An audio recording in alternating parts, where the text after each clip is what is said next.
टडा, school चालू झालेले आहेत आणि पावसाने सुद्धा हजेरी लावलेली आहे. पण आम्ही लेट कमर्स, आमची शॉपिंगच झालेली नाही.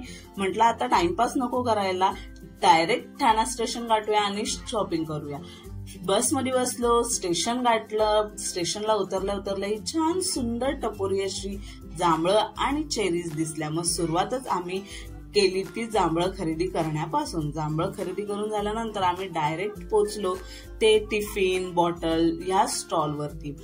जांभळी नाक्याला स्टार्टिंगलाच हे शॉप आहे. खूप सुंदर व्हरायटीचे टिफिन्स, बॉटल्स, छोट्यांचे टिफिन्स, मोठ्यांचे टिफिन्स तुम्हाला हव्या अशा व्हरायटीमध्ये भेटतात. इथे कंपोस्ट बॉक्स छान छान भेटतात. अरे बापरे, मम्माने माझ्या मुलाची कॅप घातली, बट इट ओके. कळतच नाही आता कोण लहान आहे आणि कोण मोठं ते जाऊ दे. त्याच्या सोबतच आपण घेत आहोत ते छान छान अशा वॉटर बॉटल. माझ्या मुलाला तर पॉवर पेट्रोलचं फारच क्रेज आहे. त्याने पॉवर पेट्रोलची जी बॉटल, पॉवर पेट्रोलचा टिफिन जो हातात पकडला तो काही सोडायलाच तयार नाही. आणि इथे अगदी अगदी अगदी अफोर्डेबल रेंजमध्ये तुम्हाला टिफिन्स आणि बॉटल्स आणि सर्व मटेरियल भेटून जातं. त्यानंतर आम्ही थोडंसं पुढे आलो. तिथे पादुका नावाचं हे आपलं चप्पलसाठीचं खूप सुंदर असं दुकान आहे, जिथे अगेन आपल्या अफोर्डेबल रेंजमध्ये आपल्याला चप्पल, सॅन्डल्स आणि तुम्हाला जे हवं ते भेटतंय. ह्यांच्याकडे खूप छान अशी रेंज आहे, खूप छान अशा व्हरायटीज आहेत. ही सॅन्डल माझ्या मुलाला खूप आवडली घालून. त्याने असं छानपैकी एक रॅम्प वॉक सुद्धा केलेला आहे. आणि ही आमची सर्व चप्पलची खरेदी जी आम्ही घेतली आणि थोडीशी फ्लंट केली आणि दुकानातून बाहेर पडलो. दुकानातून बाहेर पडतात आम्हाला बुड्डी के बाल दिसले. ते घेतल्याशिवाय तो पुढे जाऊ शकत नाही. ते सुद्धा घेतले आणि मग माझ्या मुलासाठी छान असा रेनकोट बघायला गेलो. खूप साऱ्या प्रिंट आम्ही बघितल्या, पण माझ्या मुलाला काय पॉवर पेट्रोलचं क्रेज कमी होत नव्हतं. त्याने तोच रेनकोट घेतला. तिथून बाहेर पडलो आणि आलो मस्तपैकी छत्रींच्या दुकानामध्ये. छत्र्यांची सुद्धा खूप छान रेंज आहे इथे. अगदी अफोर्डेबल रेंजमध्ये सुद्धा आहेत आपल्याकडे. त्यांच्याकडे छत्र्या अवेलेबल, खूप सुंदर प्रिंट सुद्धा आहेत. तुम्हाला जशी हवी तशी छत्री इथे तुम्हाला मिळून जाईल. नक्की व्हिजिट करा. आमच्या मडोनीला तर ही छत्री जामच आवडली होती, तर तिने तीच छत्री उचलली. मार्केटमधून थोडंसं पुढे आल्यावरती हे सुंदर असं गजऱ्यांचं एक छोटंसं स्टॉल दिसलं, जिथे सुंदर असा घमघमाट पसरला होता.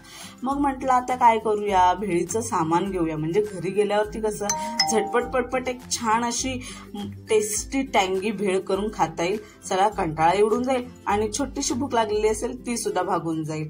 मग मार्केटमध्ये पुढे गेल्यावरती हे सुंदर असं आंब्यांचं दुकान किंवा टोपलीमध्ये घेऊन बसल्या होत्या त्या आजी.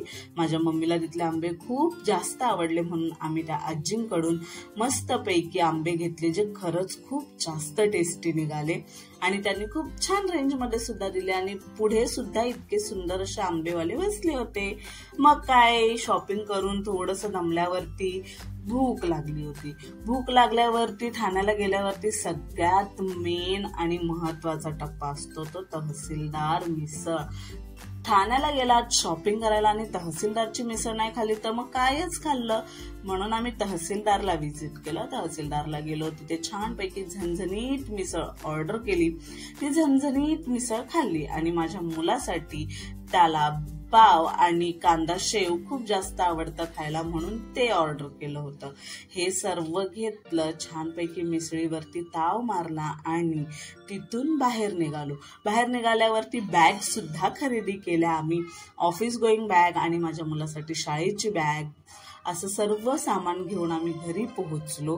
घरी पोहोचल्यावरती ते सर्व व्यवस्थित असं मांडून त्याचा एक फायनल लुक घेतला आणि आमची शॉपिंग पूर्ण केली. आता तुम्ही पण मला पटपट कमेंटमध्ये सांगा की किती जण अजून बाकी आहेत ज्यांनी शॉपिंग केलेली नाहीये, शाळेची सुद्धा नाही केलीये आणि पावसाळ्याची सुद्धा नाही केलीये. तर असं करू नका, पटकन मार्केटमध्ये जा, शॉपिंग करा आणि कमेंटमध्ये मला नक्की सांगा की तुम्हाला माझा शॉपिंगचा हा व्लॉग कसा वाटला ते.